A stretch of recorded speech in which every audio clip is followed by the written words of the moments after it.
नमस्कार, सिंहासन के संग्राम में आपका बहुत बहुत स्वागत है। मैं हूं आपके साथ श्रुति श्रीवास्तव। राजस्थान का रण सच क्या है? कांग्रेस हो या बीजेपी, दोनों ही अपने अधिकतर प्रत्याशी घोषित कर दिए हैं। वहीं कई जगह कांग्रेस हो या बीजेपी से जुड़े लोगों ने नामांकन कर दिया है। वहीं कांग्रेस या बीजेपी इस मामले पर कुछ कहने से बच रही है।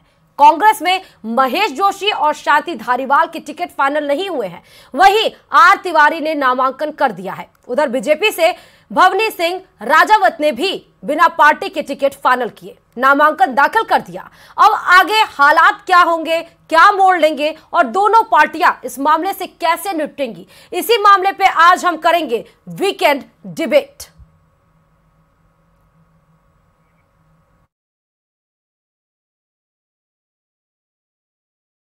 देखो, ये किसी भी राजनीतिक दल का आंतरिक रणनीति होती है।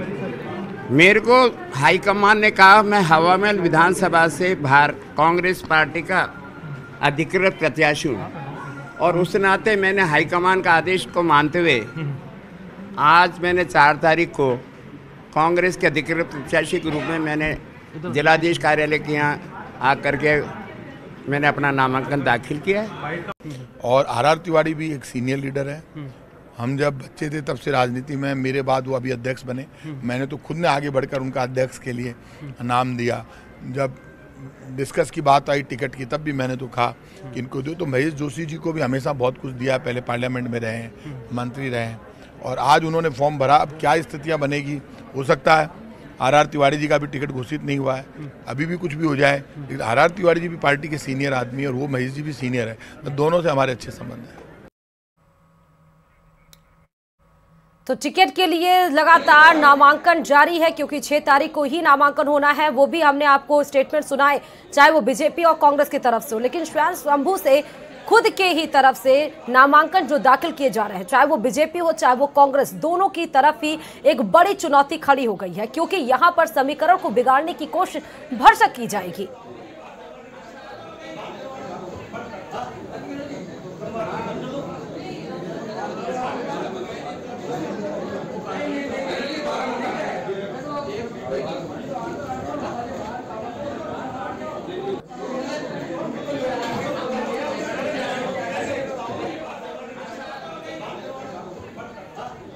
तो आपको ये तस्वीरें दिखा रहे हैं जहां पर नॉमिनेशन प्रक्रिया की ये तस्वीरें हैं। समर्थक भी उनके मौजूद हैं ताकि हौसला अफजाई कर सके।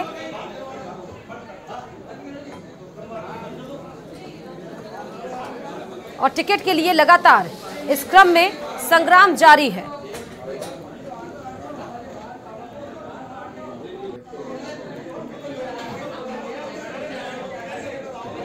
तो इस बीच में ये तस्वीरें बहुत अहम हो जाती हैं कि जब बिना किसी पार्टी से टिकट ना मिले और खुद की दावेदारी जब ठोक दी जाए, तो इस तरफ बीजेपी और कांग्रेस दोनों के सामने एक कड़ी चुनौती खड़ी हो जाती है।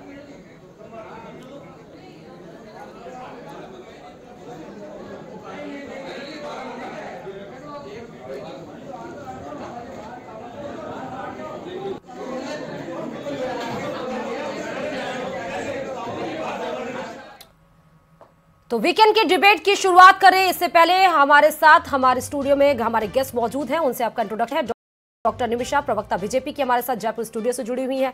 डॉक्टर प्रदीप चतुर्वेदी, प्रवक्ता कांग्रेस, जयपुर स्टूडियो से जुड़े हुए हैं। आप दोनों, सबसे पहले मैं निमिषा जी आपके पास आती हूँ। बीजेपी ने जब पहली लिस्ट लॉन्च की थी तो डैमेज कंट्रोल करने के लिए कमेटी तक बनाई गई थी, लेकिन अब जिन प्रत्याशियों को उम्मीद थी उनके टिकट काट दिए गए। अब अगर वो नामांकन भर रहे हैं तो उस डैमेज को कैसे कंट्रोल करेगी बीजेपी? भाजपा बड़ा परिवार है प्रियंका जी, और इस परिवार में रूठों को मनाएंगे और वापस लेकर आएंगे। 184 जो हमारे प्रत्याशी अनाउंस हुए हैं, एक एक सीट पर 20-20, 25-25 दावेदार थे और उन दावेदारों के साथ में सीट तो एक ही थी, प्रत्याशी तो एक ही बन सकता था। तो दावेदारों की संख्या बहुत है, हजारों की संख्या में लोग दावेदारी कर रहे थे, क्योंकि भाजपा का मतलब है सेवा। भाजपा का प्रत्याशी बनना है जुनून, जोश। कांग्रेस का बनना है तो जंग, कांग्रेस का प्रत्याशी बनना है तो सत्ता के लिए जंग। तो ये जो दोनों में पार्टीशन है, तो भाजपा 184 कैंडिडेट के साथ में एक तरफा चुनाव है ये। आज राजस्थान की जनता पुरजोर भाजपा को समर्थन कर रही है। प्रदेशवासियों का पूरी तरह से माननीय प्रधानमंत्री जी को आशीर्वाद है और जितने भी हमारे रूठ रहे हैं तो हम उनको मना कर लाएंगे। इक्का दुक्का जगह ऐसी चीजें हैं प्रियंका जी, अदरवाइज आप देखिए भाजपा के प्रति जोश उत्साह राजस्थान की जनता में उमड़ कर आ रहा है। पेपर लीक से त्रस्त, महिला असुरक्षा से ग्रस्त और जिस तरह से राजस्थान में अपराधी बेलगाम बढ़े हैं उससे त्रस्त हो चुकी जनता आज भाजपा के सुशासन पर सवार होना चाहती है। ठीक है, और हमारे साथ कांग्रेस के भी प्रवक्ता लगातार जुड़े हुए हैं, लेकिन पूछना ये चाहेंगे, एक तरफ जब बीजेपी ये कह रही है, आरोप लगा रही है सीधे सीधे कि बीजेपी के लिए उत्साह और उमंग है, तो फिर कांग्रेस के लिए क्या है? क्योंकि तमाम वो नाम, चाहे वो धर्मेंद्र राठौर हो, चाहे वो महेश जोशी हो, चाहे वो शांति धारीवाल ने सूत्रों के हवाले से तो ये भी खबर आई कि और महेश जोशी के समर्थक तो पीसीसी वॉर रूम के सामने ही बैठ गए। कैसे डैमेज कंट्रोल करेंगे प्रदीप जी आप? देखिए, जहाँ तक कांग्रेस की बात है, मैं आपसे कहना चाहता हूँ मुख्यमंत्री जो हमारे लोकप्रिय नेता हैं उनको हमारे परिवार के मुखिया हैं और उनके द्वारा जो कार्यक्रम चलाए गए हैं और सरकार ने जो काम किया उससे प्रभावित प्रदेशवासी भी हैं, कार्यकर्ता भी हैं और उनको आगे आने वाले समय में जो स्थिति बन रही है उसमें ये जो फॉर्म भर रहे हैं, ठीक है, चुनाव भरने की नामांकन की प्रक्रिया है, हर आदमी की इच्छा होती है कि वो विधायक बने, उसकी संभावना भी देखी जाए, लेकिन सवाल यह है कि जैसे ही नामांकन की प्रक्रिया शुरू होगी, मैं समझता हूँ कांग्रेस के जो सक्रिय जो लोग हैं और जो आस्था रखते हैं वो लोग अपना नाम वापस लेकर के इस संग्राम को खत्म कर लेंगे। और बहुत सारे लोग हैं जो इसलिए भर रहे हैं उस उम्मीद में कि उनको शायद टिकट मिलने की संभावना अंतिम समय तो बन जाए, तो इसलिए वो इस संभावना पर काम करते हैं। लेकिन जैसे ही नामांकन में नाम लेने की प्रक्रिया वापस आएगी, आप देखेंगे कांग्रेस में ये सब कुछ मैनेज हो जाएगा और सब ये लोग अपने नामांकन वापस लेंगे। जो नहीं लेंगे एक दो लोग, वो राजनीतिक कूड़ा होता है हर पार्टी में, और इस तरह जो लोग होते हैं उनको देखेंगे, पार्टी के साथ जिनके साथ नहीं चलेंगे तो अपना परिणाम भोगेंगे, क्योंकि ऐसे लोग जो अवसरवादी लोग होते हैं उनकी कोई राजनीतिक भविष्य नहीं होता और ना ही वो सरकार बनाने में कोई महत्वपूर्ण रोल अदा करते हैं। उनका काम सौदेबाजी करना है, यहाँ टिकट नहीं मिला वहाँ टिकट लेंगे, वहाँ से टिकट लेंगे वहाँ से टिकट लेंगे। तो सवाल यह है कि उनके सरकार के निर्माण में कोई योगदान नहीं होता, वो सरकार में सिर्फ लेकिन प्रदीप जी, ठीक है, लेकिन प्रदीप जी जिनके साथ समीकरण जो साध रहे हैं, जो कैंडिडेट्स जो जिनके पीछे एक पूरी लॉबी खड़ी है, अगर वो अपना नामांकन वापस नहीं लेते हैं तो क्या उसका प्रभाव नहीं पड़ेगा पार्टी के ऊपर? मैंने आपसे कहा कि नामांकन की जो वापस लेने की तिथि उस तक इंतजार कीजिए। बहुत सारे ऐसे लोग होते हैं जो इस संभावना में होते हैं कि शायद उनका कोई भाग्य जाग जाए, उनका टिकट मिल जाए, किसी की कोई खारिज हो जाए, तो उस संभावनाओं पे लोग उस वैकल्पिक रूप से फॉर्म भरते हैं। इसलिए इसकी कोई चिंता वाली बात नहीं है। और कांग्रेस में जो काम किया है, कांग्रेस ने अपना जो प्रदेश में काम किया उस पर वोट मांगे हैं। हम 7 गारंटी जो लोगों को दे रहे हैं उस पर वोट मांग रहे हैं और सारा गारंटी जो उनके भविष्य को सुनिश्चित करती है, उनको अच्छा बनाती है। तो मुख्य जो उनका व्यक्तित्व है, उनके जो राजनीतिक कद है, उस पर लोग उन पर विश्वास करते हैं। और आप ये कह रहे हैं प्रदीप जी कि आपने जो काम किए हैं 4.5 साल, उस पर आप वोट मांग रहे हैं। बीजेपी कहती है कि आपने कोई काम ही नहीं किया, महिला अत्याचार चरम सीमा पे है, भ्रष्टाचार चरम सीमा पे है, पेपर चरम सीमा पर है। सवाल देखिए, सुनिए,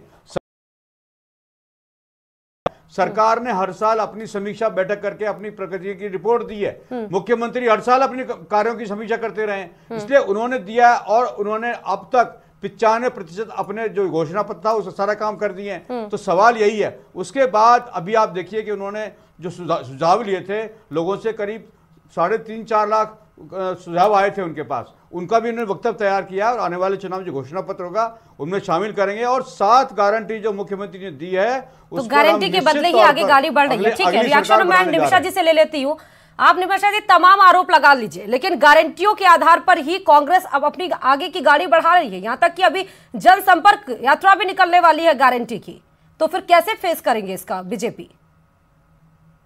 प्रियंका जी, गारंटियां आते ही तो कांग्रेस की 2 ज्योति ने कांग्रेस छोड़ दी। ज्योति जी ने 2, ज्योति खंडेलवाल जी, ज्योति मिर्जा जी छोड़ के चली गई, कांग्रेस को छोड़ के चली गई। और गारंटी की बात आते ही 2 मंत्री, वर्तमान मंत्री और एक पूर्व, एक नई ऐतिहासिक घटना हुई है। मंत्री रहते हुए चुनाव लड़ने से मना कर रहे हैं, न मैं लड़ूंगा न पर से लड़ूंगा। तो ऐसी गारंटियां जिससे कांग्रेस खुद घबरा गई है। और जिस गारंटी की कोई वारंटी नहीं, आप देते ना, महिला सुरक्षा की देते, पेपर लीक रोकने की देते, लेकिन आपने तो को विदेश भगाने में मदद की है। सीधा सरकार की संलिप्तता है पेपर लीक के अंदर। 70 लाख युवा आज राजस्थान की कांग्रेस सरकार की किसी गारंटी में आने वाले नहीं है। ये चुनाव प्रियंका जी एक तरफा है। भारतीय जनता पार्टी का हर प्रत्याशी के साथ करोड़ों राजस्थान वासियों का आशीर्वाद है। आशीर्वाद इसलिए भी है, प्रधानमंत्री आवास, आज उज्ज्वला योजना के माध्यम से रसोई गैस, इज्जत घर, जनधन बैंक अकाउंट, सुकन्या समृद्धि, अनेक ऐसी योजनाएं, आयुष्मान भारत से, किसान सम्मान निधि से 83 लाख तक हमारे किसान भाई आज लाभान्वित हो रहे हैं। तो लाभान्वितों की संख्या और राजस्थान वासियों का आशीर्वाद राजस्थान की बर्बादी को रोकना चाहता है। राजस्थान के अंदर अर्थव्यवस्था की हालत बद से बदतर कर दी है इन्होंने। आरपीएससी जैसी स्वायत्त संस्था के प्रति निष्ठा खत्म हो गई है। कभी ऐसा नहीं हुआ। सीधा आरपीएससी मेंबर कह रहे हैं। ठीक है निमिषा जी, मैं आ रही हूँ, लेकिन खेल तो बिगड़ सकता ही है। अब हमारे साथ इस डिबेट में आशुतोष रावत जी, जो कि वरिष्ठ पत्रकार है, जुड़ चुके हैं। आशुतोष जी, मैं आपके पास आती हूँ। ये जो खुद से नामांकन कैंडिडेट्स के द्वारा दाखिल किए जा रहे हैं, क्या वो बीजेपी और कांग्रेस के खेल को नहीं बिगाड़ सकते? क्योंकि बीजेपी और कांग्रेस तो बिल्कुल कॉन्फिडेंट है, वो कह रही है कुछ भी नहीं होगा, और संभावनाओं पर ये नामांकन दाखिल किए जा रहे हैं, ये तो वापस भी हो सकते हैं। आपको भी यही लग रहा है? देखिए, बिल्कुल प्रदीप जी बिल्कुल सही बात कर रहे हैं कि कुछ लोगों को जिनको संभावनाएं रहती हैं कि शायद हमको टिकट मिल जाएगा, क्योंकि अभी कुछ भारतीय जनता पार्टी में भी लगभग 18 सीटें ऐसी बाकी हैं जहां उन्होंने उम्मीदवारों की घोषणा नहीं की है। कांग्रेस के अंदर भी ऐसी 76 सीटें बाकी हैं जहां उन्होंने उम्मीदवारों की घोषणा नहीं की है। तो निश्चित तौर पर, क्योंकि 6 तारीख सोमवार का दिन नामांकन का अंतिम दिन है, नामांकन की प्रक्रिया थोड़ी लंबी होती है, बहुत सारे सेट्स में आपको डॉक्यूमेंट जमा करने होते हैं, इसलिए कुछ लोग सेफ एंड खेलने के लिए इस तरह के नामांकन पत्रों को ले लेते हैं और अंतिम समय तक, जिससे कि वो पूरा फॉर्म भर के जमा कर पाए, उनका नामांकन रद्द नहीं हो, इसलिए इस प्रक्रिया को पहले पूरा करते हैं। और उसके बाद में जब कांग्रेस या भारतीय जनता पार्टी कोई भी राजनीतिक दल अपने अधिकृत उम्मीदवार की घोषणा कर देता है, जिसको सिंबल दे देता है, तो अधिकांश लोग नाम वापस ले लेते हैं। लेकिन राजस्थान में जिस तरह से नॉमिनेशन किए जा रहे हैं और लोग बाग खुलकर कह रहे हैं कि हाँ, वो पार्टी ने अगर टिकट नहीं दिया तो भी मैं जनता के बीच में जाकर के चुनाव लड़ूंगा, तो उस स्थिति में यह तमाम लोग नाम वापस ले लेंगे, इस बात की कोई गारंटी नहीं है। भारतीय जनता पार्टी और कांग्रेस दोनों ही राजनीतिक दलों को ऐसी कई विधानसभा सीटें हैं जहां पर इस तरह की चुनौती मिल रही है और उनको उसका सामना करना पड़ेगा। मैं आशुतोष जी आपसे 2-3 नामों पर छोटे छोटे रिएक्शन चाह रही हूँ। महेश जोशी, शांति धारीवाल और बीजेपी के जो टिकट लगातार मांग रहे थे, भवनी सिंह राजावत, अगर ये तीनों चुनावी मैदान में उतर जाते हैं और बीजेपी और कांग्रेस की बची हुई लिस्ट में इन तीनों का नाम नहीं आता है, तो क्या इससे बीजेपी और कांग्रेस के समीकरण को इफेक्ट नहीं होगा? देखिए, कांग्रेस की तरफ से अगर आप महेश जोशी जी की बात करें तो महेश जोशी जी को टिकट मिलने की संभावनाएं पार्टी के फोरम पर जिस तरह का डिसीजन हो रहा है उसमें बहुत कम दिख रही हैं। अगर हवा महल से जिस तरह आर तिवारी जी ने आज नॉमिनेशन फाइल कर दिया है और अगर महेश जोशी जी भी टिकट नहीं मिलने के बावजूद जिस तरह के आज उनके कुछ समर्थकों ने भी फॉर्म लिया है, तो अगर वो भी फॉर्म भरते हैं, जमा करते हैं और अगर नाम वापस नहीं लेते हैं तो निश्चित तौर पर इस सीट पर कांग्रेस के लिए दिक्कतें होंगी, क्योंकि आपका पार्टी का जो कैडर वोट होता है वो जब 2 जगह बंटता है तो निश्चित तौर पर उसका खामियाजा पार्टी को भुगतना पड़ता है। भगवान सिंह राजावत के केस में भी भारतीय जनता पार्टी को अगर दिक्कत होगी अगर उन्होंने नाम वापस नहीं लिया, क्योंकि ये तमाम लोग वो बड़े शहरी हैं, वो बड़े नाम हैं जिनको अपना वोट परसेंटेज तो जिनके पास है, ये अपना वोट बैंक तो है ये, लेकिन बिना पार्टी के भी कोई बड़ा नेता नहीं बनता है, यह भी हमको याद रखना चाहिए। तो इनके पास में पार्टी का समर्थक है, पार्टी के कार्यकर्ता है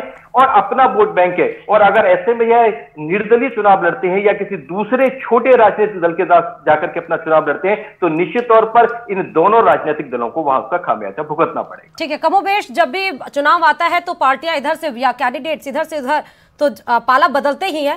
लेकिन प्रदीप जी, मैं आपके पास आते हुए, बीजेपी लगातार ये आरोप लगाती रही है कि कांग्रेस में 2 धड़े हैं, अलग अलग गुट है, गुटबाजी होती रहती है। अब जब इस तरह के रिएक्शन सामने आ रहे हैं तो कहीं ये सच तो नहीं हो रहा है? श्रुति, जहां तक राजनीति की बात है, आप समझ सकती हैं कि पुरानी कांग्रेस पार्टी है, करीब 65 साल उसने देश पे राज किया है, उसका 4 बार विघटन हुआ, और जब विघटन हुआ है तो निखर के उभरी है। पार्टी के जो तत्व थे, जो पार्टी विचारधारा के साथ नहीं चले, वो अलग चले गए, आज वो गुमनाम है, उनका कोई पता नहीं है। कि राजनीतिक दलों में विचारधारा की शक्ति होती है, विचारधारा को लोग मानते हैं। उसी बात को लेकर सवाल इस बात का है कि जो लोग पार्टी में विचारधारा में विश्वास करते हैं वो पार्टी को लीड करते हैं। आप कोरोना के टाइम के अंदर, मैं प्रदीप जी इस बात पे इंटरप्ट करना चाहूंगी, बात पूरी कर लूं, मैं अपनी बात कह रहा हूं, मैं अपनी बात कर रहा हूं, मुझे बात पूरी करने दें। श्रुति जी को बोलिए कि मैं अपने राजनीतिक बात कर रहा हूं, मैंने कोई पार्टी की बात नहीं की है, मैं जो बात कर रहा हूं राजनीतिक बात कर रहा हूं।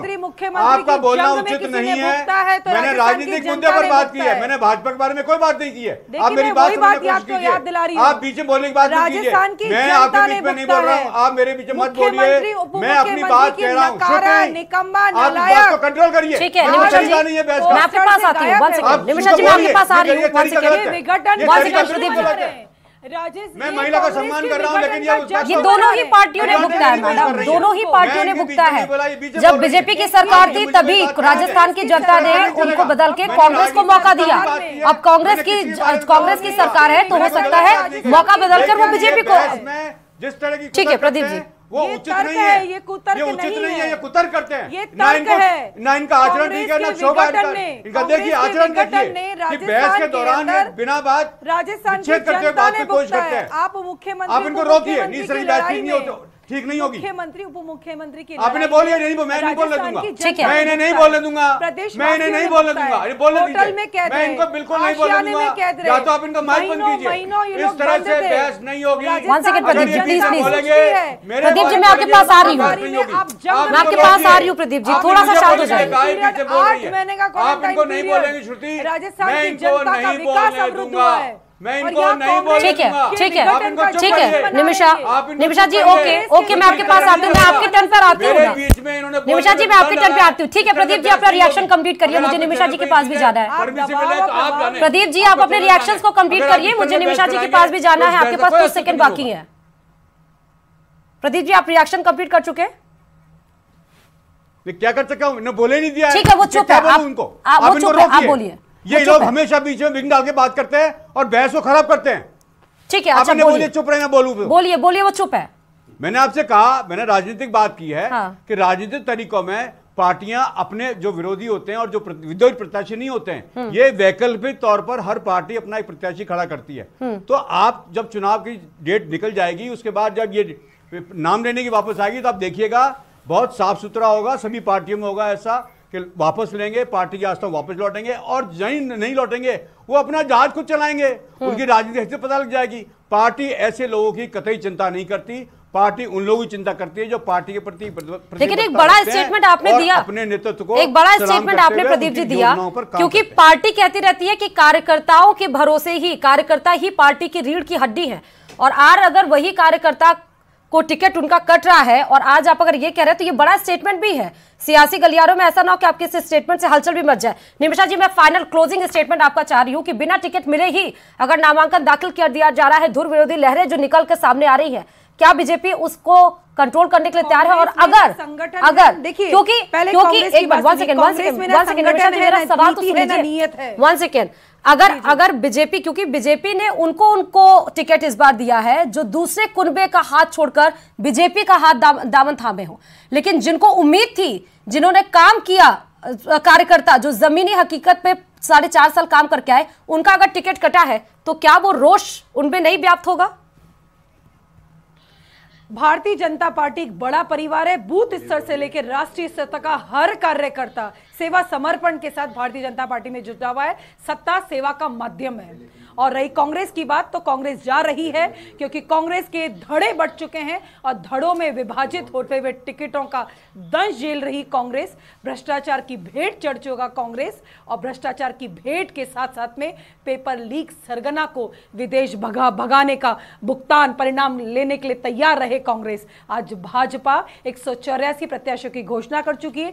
ये बड़ी विडंबना है। ठीक है Pradeep ji, final closing statement. बड़ी विडंबना है ये कि एक दूसरे पर आरोप प्रत्यारोप लगाते रहते हैं बस, कोई कहता है कि दोनों पे धड़े बट चुके हैं, कांग्रेस कहती है बीजेपी में धड़े बट चुके हैं। समझ में नहीं आ रहा जनता को कि धड़े बटे तो बटे एक परिवार है। मैंने कोई टिप्पणी भाजपा पर नहीं की। एक परिवार है, कांग्रेस एक परिवार की चक्री करती है, गांधी परिवार सिस्टम पर बात की है और राजस्थान के अंदर यदि विभाजन निमिषा जी आज डिबेट के दौरान फिलहाल परिवारवाद है नहीं, ऐसे तमाम नाम हम आपको यहीं बैठे बैठे गिना सकते हैं जब बीजेपी परिवारवाद पर इस बार टिकट दी हुई है। सिर्फ राजस्थान में नहीं 5 राज्यों में भी दिया गया। ठीक है Pradeep ji, final closing statement आपका। ओके ठीक है निमिषा जी, मैं आती हूँ आपके पास। Pradeep ji final closing statement आपका। आपसे कंट्रोल नहीं होता है, आपसे बहस कंट्रोल नहीं होती है। प्रदीप जी आप अपने रिएक्शन पे वापस आइए। प्रदीप जी फाइनल रिएक्शन आपका। बोलने नहीं दे रही, बीच बोलती है। ठीक है वो चुप है, नहीं पा रहे, इनका माइक बंद कीजिए। बोलिए आप, बोलिए सर, बोलिए प्रदीप जी, टाइम नहीं है।